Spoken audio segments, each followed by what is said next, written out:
So this is how solar thermal with storage works. You obviously have a very sunny location, and I'll show you those later. So you can collect the sun's heat energy. So you have a field of mirrors, a sea of mirrors surrounding the central tower, and the light energy from the sun is bounced off the mirror field up to the top of the tower. At the base of the tower is two big tanks full of molten salt, so industrial fertiliser, and that's in a liquid form. That salt is pumped up the tower and receives the light as heat energy in the salt. It's then banked in the other tank, in the hot salt tank, at the other side of the tower. Then any time, day or night, that you need electricity from these plants, water is run past the salt through a heat exchanger and is flashed to steam and drives a conventional steam turbine, the same turbine you have in a coal, gas or nuclear plant. So effectively what you're doing is a replacement on a modern electricity grid for coal steaming coal power plants. And this is what the salt looks like. This was we went on a bit of a tour of Spain and Europe of all their renewable energy facilities, and we were lucky enough to get to one of the large solar thermal plants that was being built in Spain. And this is potassium nitrate from Haifa, an Israeli company, and you can handle it. It's used in growing in the Green Revolution, for growing everyone's conventional food. And this is what molten salt tanks look like. There's Patrick in front of Manchester, a big power plant being built about 300 kilometres south of Madrid. And this is tower technology and where it's at. Now we hear a lot about different renewables, geothermal, wave, tidal, wind, but we've gone with what's commercially available now. So what you can get companies around the world to sell you at scale. So that's why we've ended up with molten salt power towers and wind. Now you can add into that pumped hydro, but on the mainland there's not a lot of pumped hydro opportunities, but we are looking at what there is available between existing dams in Tasmania, and the same goes for the Snowy system in our future versions. So here you can see this technology is not doing research right now. The prototypes for this was happening in 1978 when they had the first molten salt power tower in France, at Themis. And there was 6 plants. There was ones in Russia back then. There was a project in Italy, a project in Spain, and in the US. The top one there on the left is the Solar One project, which then copied the French, but a much larger commercial-like facility to do commercial proving. So from 1996 to 1999, the Sandia National Laboratories, in conjunction with Lockheed Martin, Boeing, Bechtel, built the 10 megawatt Solar 2 project, and they showed this operating as a commercial power plant. And so the outcome of that was that they were ready to roll with large upscales of this up to, and in their project plan, up to 200 megawatts to be real power plants.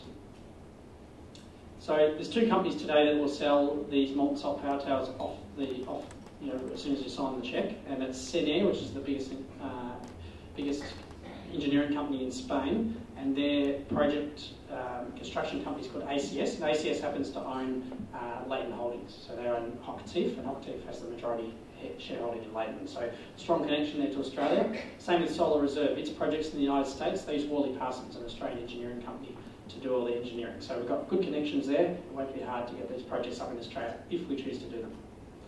Here you can see in Spain, there's a lot of projects with storage, and this is a bit out of date. There's more have come online since. You can see Andesol 1, 2, Extra Sol, Samca. They've all got 7.5 hours storage. And Hemasolar down the bottom, it's going to go online in 3 months, and it's the model sort of molten salt power tower. And it's got 15 hours of storage, and therefore it can dispatch around the clock. And its capacity factor is 75%. So on an annual basis, 75% of the hours of a year, it will be dispatching power to the grid. Now you can compare that to the average of the New South Wales coal generator fleet, which is currently running about 63%. So this is base load, around the clock, power, a modern economy, renewables. And there's what a helipad looks like. This is our visit to one of the power plants. It's 130 square metres, the size of my house. And actually, my house looks bigger, but that is 130 square metres. And that's currently in operation while we're down there. And you can see Pat there is pretty happy to be at the power plant up the top. Now we're not standing in the focus because we disappear, vaporised, so it's operating on full sun at the moment. And that's the power plant. You can see the dust, a little bit of the light shines off the dust, so it has this sort of great aura to it. And there's Hemasolar under construction. This is in Cordoba, and this is up the tower, so this is the one that will be online within 3 months. That's an aerial shot a month ago, and so the mirror field will be completed at the end of this month. So in Spain, there's actually a $20 billion rollout of solar thermal. So it's a big industrial rollout. It's not like tut a few solar panels in the local school. This is repowering the economy with wind and solar, and that's what they're going for in European countries. They're going for renewable energy powered economies. So $20 billion worth of installs, the majority of them in the 3 years to 2013. It's a 5-year program, and it's 2,500 megawatts. It's about the same amount of power that you get out of the Tassie hydro system. So they're building 2,500 megawatts of this over a 5-year period, and it's going very well. So these are all the different companies. You can buy it from lots of them. And this is the plan. So we put together the Zero Carbon Australia plan. We worked out what penetration of wind you could get away with. Wind's the cheapest renewable energy, so you try and get as much of that on your grid as you can before the augmentation cost, the cost of actually balancing that wind, become too much, and then you combine that with as much dispatchable power, which is either like hydro, pumped hydro, or solar thermal. In our case, most of it was solar thermal. It's endorsed by the International Energy Agency, Robin Batterham, the former Chief Scientist at Australia, and Mark Jacobson from Stanford, along with many others. So first of all, the blue area is our electricity demand, and we actually have an aggressive efficiency program that's built into it. It'll be detailed in our buildings and transport plan.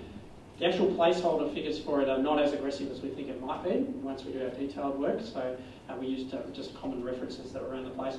We reduce electricity demand and electricity services right down, but to greater than Germany has per capita. Now, Germany's like the world's leading manufacturing economy. They've got automotive, they've got metals. They don't live in caves unless you think a Mercedes is a cave.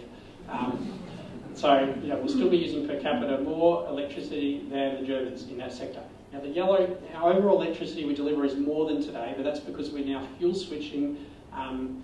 We're fuel switching heat, space heating and water, which is the yellow, so water heating and space heating, to heat pumps, renewable ambient heat driven by renewable energy. So you have like compressors, as in like refrigerators, heating spaces. And we have an insulation program as well, and an air infiltration and so on. So whole building envelope, which is looked at in the building sector. The red area is transport electrification, much more efficient when you go to electric transport, and that's in major cities with modal switching from cars to rail, and then in places like Tasmania with less scope for it, it's electric vehicles. So 60% solar thermal, we're talking about 217 megawatt net modules. There'll be 19 modules in each solar regions and 12 solar regions around the country. So that's what they look like, just like a smokestack at a coal plant, surrounded by the mirror, but no smoke coming over the top. And now for wind, we'd be looking at 40% of Australia's energy, 6,500 turbines. Now these are 7.5 megawatts, so they're about 3 times the size of some of the turbines up at Woolnorth. But from the vista, on the view line, they look the same as a regular turbine. You can see them from a little bit further away, but the human has no reference on the view line, so it's better to build a bigger turbine, and there's more efficiency in doing so. So they operate at a higher hub height, 136 metres, and they're very good. So each wind region would have around 270 turbines. And this is in Belgium, at one of the operating wind farms that's using these turbines already. And this is the grid that would hang it all together. So we can't get away with not building grid. It seems to be that people think we can in this day and age, but it just doesn't work that way. So we found that in order to do this and have stability and to balance all the wind, we need to spend about 25% of the total cost of the system on grid infrastructure. And so that's our grid. We worked with Sinclair Knight Mertz on developing the grid, and they did a review and said that the scenario proposed is technically feasible in terms of capacity and reliability. In addition, the proposed transmission uses mature technology with proven capability from around the world.